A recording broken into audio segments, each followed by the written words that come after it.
सभी साथियों को नमस्कार, जय जगन्नाथ। आपके लिए एक इंटरेस्टिंग वीडियो लेके आया हूँ। आप लोगों को पता है इंडिया का जो मॉडर्न फूड स्टोरेज है उसका लगभग कैपेसिटी कितना है? 60 लाख मेट्रिक टन।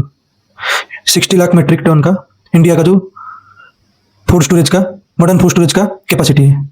लेकिन बीते दिन क्या हुआ? पहले ये था कि food corporation of India FCI ने मोनोपोली रोकने के लिए एक पॉलिसी लगाई थी। इसका मतलब ये था कि कोई भी एक प्राइवेट कंपनी या कोई कंपनी मैक्सिमम शेयर इसका नहीं ले सकता, मतलब मैक्सिमम कैपेसिटी कोई कंपनी के हाथ में नहीं जाएगा। सारे कंपनी में ये चीज़ें डिस्ट्रीब्यूट होते रहेंगे और कुछ गवर्नमेंट के पास भी रहेगा और कुछ प्राइवेट कंपनी के हाथ रहेगा। लेकिन बीते कुछ दिन नीति आयोग ने क्या किया, इस मोनोपोली जो पॉलिसी को, एंटी मोनोपोली पॉलिसी को हटा दिया। इससे क्या हुआ, किसको फायदा होगा आप समझाइए, आप सोचिए। नीति आयोग ने विश्व गुरु के कहने पे ये जो एंटी मोनोपोली पॉलिसी को हटा दिया, इससे किसको फायदा हुआ? मोदी जी के सबसे प्रिय मित्र अदानी जी को। सुनिए इसमें क्या हुआ है। बीते दिन FCI का एक 20,000 करोड़ का hub and spoke silo modernisation programme में कॉन्ट्रैक्ट निकला 20,000 करोड़ का। उसमें क्या हुआ, जब एंटी मोनोपोली पॉलिसी हट गया तो जो 60 लाख मेट्रिक टन कैपेसिटी का 80% है ना कि 46.5 lakh metric ton 46.5 lakh metric ton का जो कैपेसिटी वाला मॉडर्न स्टोरेज दो कंपनी ने मिल गया। दो कंपनी कौन है? Adani agri logistic limited, leap India food and logistic private limited ने लगभग 80% इंडिया मॉडर्न फूड स्टोरेज का को बिड में जीत गए और वो अपने नाम कर लिए। लगभग 20,000 करोड़ से 16,500 करोड़ इन दोनों कंपनी के हाथ में आ गया। 134 कॉन्ट्रैक्ट इसमें से निकले थे, 110 कॉन्ट्रैक्ट इस दो कंपनी ने खरीद लिए।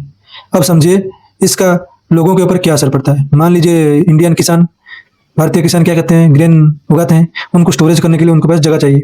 जो गवर्नमेंट के पास था उनमें से 80% गवर्नमेंट ने किसको दे दिया? ये दो कंपनी को बस दे दिया। तो वहां से लोगों के पास खरीद के गवर्नमेंट लेके इनके पास रखेगा। लेकिन अगर गवर्नमेंट को कभी प्राइस घटाना हो तो लेकिन इनको तो ज़्यादा पैसा पेमेंट करना पड़ेगा, क्योंकि वो प्राइवेट कंपनी है। जब वो लोग स्टोरेज देख रहे हैं तो वो अपना पैसा लगा रहे हैं, तो उनको जितना अपना पैसा लग रहा है उनको गवर्नमेंट को देना पड़ता। और गवर्नमेंट डायरेक्ट देखभाल करता तो अपना पैसा अपने जगह रहता।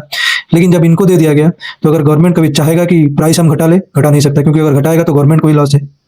और आपको पता है अदानी के पास पोर्ट है, ट्रांसपोर्ट करने के लिए उसके पास पोर्ट है, बाहर ट्रांसपोर्ट करने के लिए फॉरेन कंट्री में उसी के पास पोर्ट है, उसी के पास प्राइवेट रेलवे नेटवर्क है। तो वो लोग ही पूरा चेन को अब कंट्रोल करने लग गए। या तो इसका मतलब यह कि गवर्नमेंट ने सोने के थाली में खाना लेके अदानी के हाथ में परोस दिया, लो भैया आप खा लो।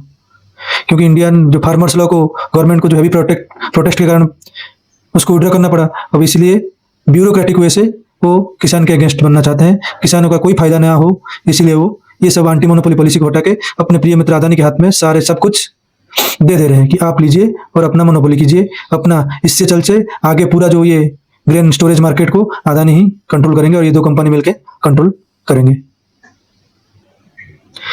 इसीलिए गवर्नमेंट को मेरा निवेदन है, ये सब मोनोपोली जो आप करने चाह रहे हैं ये सब बंद कीजिए, लोगों के हित में काम कीजिए। क्योंकि आजकल जो भी हो रहा है आप अदानी अंबानी के हाथ में दे रहे हैं। खुद गवर्नमेंट ये सब गवर्नमेंट को इसके ऊपर कंट्रोल रहना चाहिए, तभी जाके मोनोपोली नहीं होगा और भारतीय किसान को फायदा मिलेगा। अगर वीडियो अच्छा लग रहा है फॉलो, लाइक, कमेंट, शेयर करना मत भूलना। थैंक यू, सभी को जय जगन्नाथ।